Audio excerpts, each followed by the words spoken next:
Dear student, আমি তোমাদের প্রদীপ sir. আমার ইউটিউব চ্যানেলে তোমাদেরকে আমি স্বাগত জানাই। আজকে আমি উপস্থিত হয়েছি উচ্চ মাধ্যমিকের ছাত্রছাত্রীদের জন্য একটি ভিডিও নিয়ে। তোমরা সকলেই অবগত রয়েছো, আমি উচ্চ মাধ্যমিকের যে এবিটি এর টেস্ট পেপারটি বেরিয়েছে সেই টেস্ট পেপারটি তোমাদেরকে ধাপে ধাপে কমপ্লিট করে দিচ্ছি। আমি আজকে পরবর্তী একটি পেজ নিয়ে তোমাদের সঙ্গে আলোচনা করব, তাই তোমরা ভিডিওটি সম্পূর্ণ দেখো, তাহলে দেখবে তোমাদের অনেক কাজে লাগবে। এবং তোমাদের কাছে আমার অনুরোধ রইল, এই চ্যানেলটিকে তোমরা সাবস্ক্রাইব করবে এবং বেল অপশানটি ক্লিক করবে, যাতে আমরা কোনো নতুন ভিডিও দিলে তোমরা তার নোটিফিকেশান পেতে পারো। এবং এই চ্যানেলটি তোমাদের যদি কাজে লেগে থাকে তাহলে এই চ্যানেলটি সাবস্ক্রাইব করে বন্ধু বান্ধবদের সঙ্গে ভিডিওটি শেয়ার করো, তাহলে আমার নতুন ভিডিও তৈরি করতে অনেক উৎসাহিত অনুভূত হবে এবং আমি তোমাদেরকে আরও নতুন নতুন ভিডিও উপহার দিতে পারবো। যে পেজটি করাবো সেটি হলো এসি 370 অর্থাৎ 370।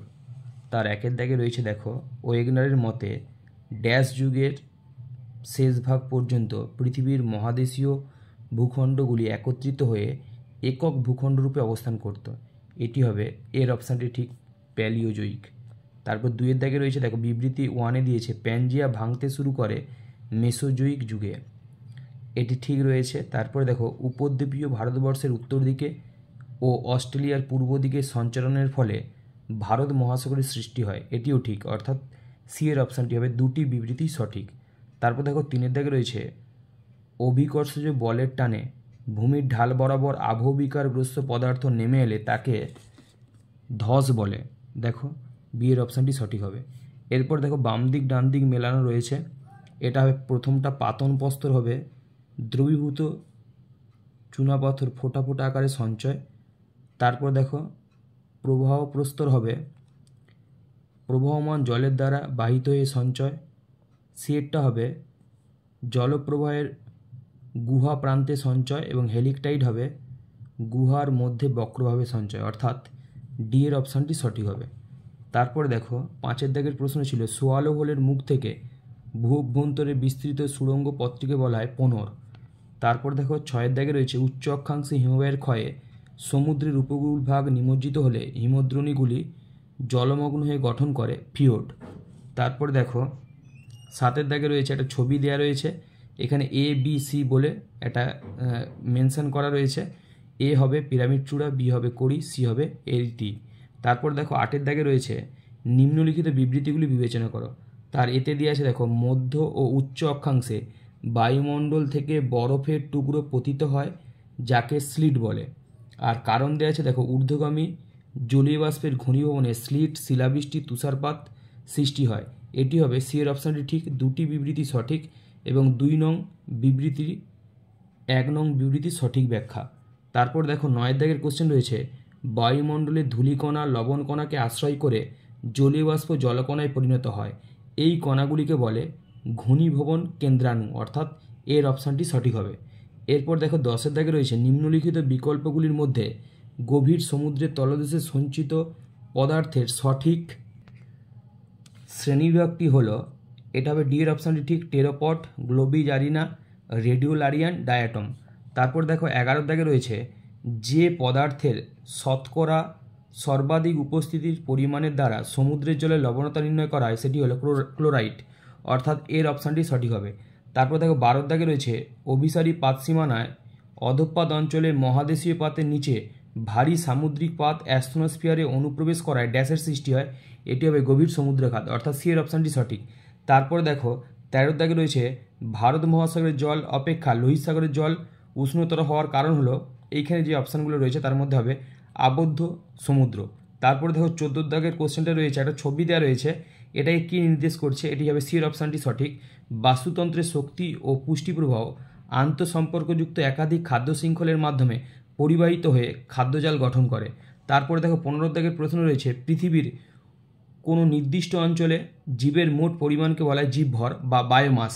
তারপর দেখো, 16-এর দাগে রয়েছে মূল বসতি থেকে দূরে বিচ্ছিন্ন অবস্থায় খুব অল্প সংখ্যক বসতি নিয়ে গড়ে ওঠা স্থানকে বলে হ্যামলেট। তারপর দেখো, 17-এর দাগে রয়েছে নিম্নলিখিত বিবৃতিগুলি বিবেচনা করো। বিবৃতি দাবি 1-এ দেওয়া আছে, দেখো, পৌর বসতি কমপক্ষে 75% মানুষ অকৃষিকাজে যুক্ত, এটা ঠিক রয়েছে। তারপরে দেখো রয়েছে পৌর অঞ্চলের জমির অত্যাধিক মূল্য কৃষিকাজের অন্তরায়, এটাই হবে। দেখো বিএডটা ঠিক, দাবি এ এবং তার কারণ দুটোই সঠিক, আর কারণ হচ্ছে যে দাবির সঠিক ব্যাখ্যা। 18 দাগে রয়েছে জনসংখ্যা বৃদ্ধির স্থিতিশীল অবস্থাকে ড্যাশ বলে, এটি হবে শূন্য জনসংখ্যা বৃদ্ধি। 19 দাগে রয়েছে ভারতবর্ষে প্রব্রজনের মূল কারণ হলো কর্মসংস্থান, মানে পরিব্রজনের মূল কারণ কর্মসংস্থান। তারপর থেকে 20 দাগে রয়েছে জনসংখ্যার অস্বাভাবিক বৃদ্ধির সাথে অভিবাসন যুক্ত হয়ে এবং প্রবাসন বিযুক্ত হয়ে যে পরিমাণ জনসংখ্যা পাওয়া যায় তাকে কি বলা হয়, এটি হবে জনসংখ্যা বৃদ্ধি। তারপর দেখো 21 দাগে রয়েছে নিচের দেওয়া বিকল্পগুলির থেকে বিক্ষিপ্ত বসতি গুচ্ছ বসতিতে পরিণত হওয়ার সবচেয়ে উপযুক্ত বর্ণনার খোঁজ।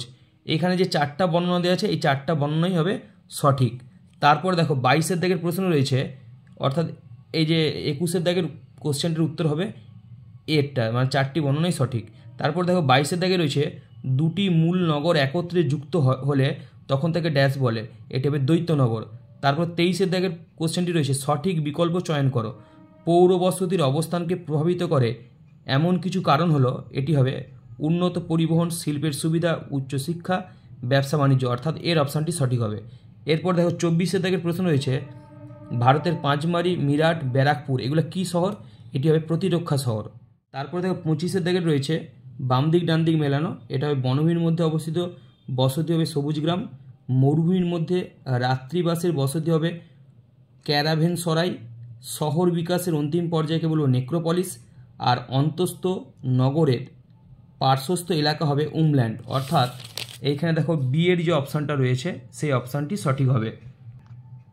এরপর দেখো 26 দাগের প্রশ্ন রয়েছে 2011 সালের জনগণনা অনুযায়ী পশ্চিমবঙ্গ জনঘনত্ব অনুযায়ী কোন বিভাগের অন্তর্গত, এটা হবে অতি নিবিড় জনঘনত্ব।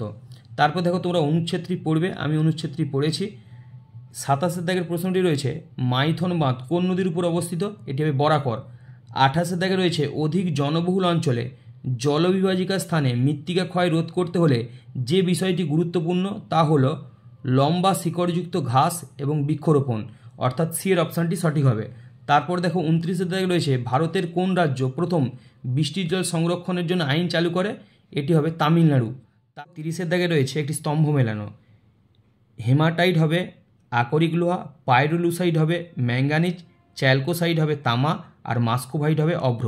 অর্থাৎ এখানে দেখো সি এর অপশানটি সঠিক হবে। 31 দাগে রয়েছে একটি সূত্র দেওয়া রয়েছে, এই সূত্রটি কিসের সূত্র, এটা হবে শস্য প্রগাঢ়তা সূত্র।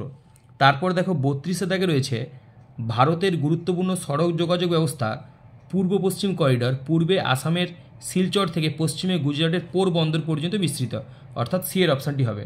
তারপর 33 দাগে দেওয়া রয়েছে দেখো আন্তর্জাতিক বাণিজ্যের প্রধান ভিত্তি হলো সম্পদের অসম বন্টন ও ভৌগোলিক অবস্থান, এটা হবে এর অপশানটি। তারপর দেখো 34 দাগে দেয়া রয়েছে ভারতের নিম্নলিখিত মানচিত্রে চিহ্নিত স্থানগুলি পর্যবেক্ষণ করে নিম্নলিখিত দুটি প্রশ্নের উত্তর দাও।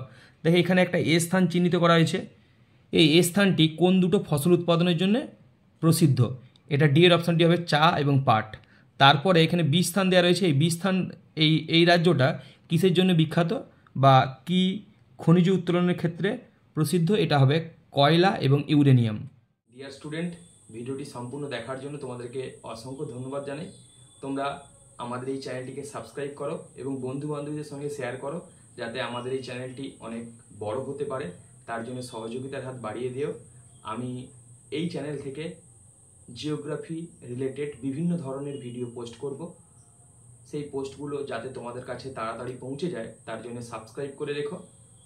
তোমাদের সঙ্গে দেখা হচ্ছে পরের একটি ভিডিওতে, সকলে ভালো থেকো।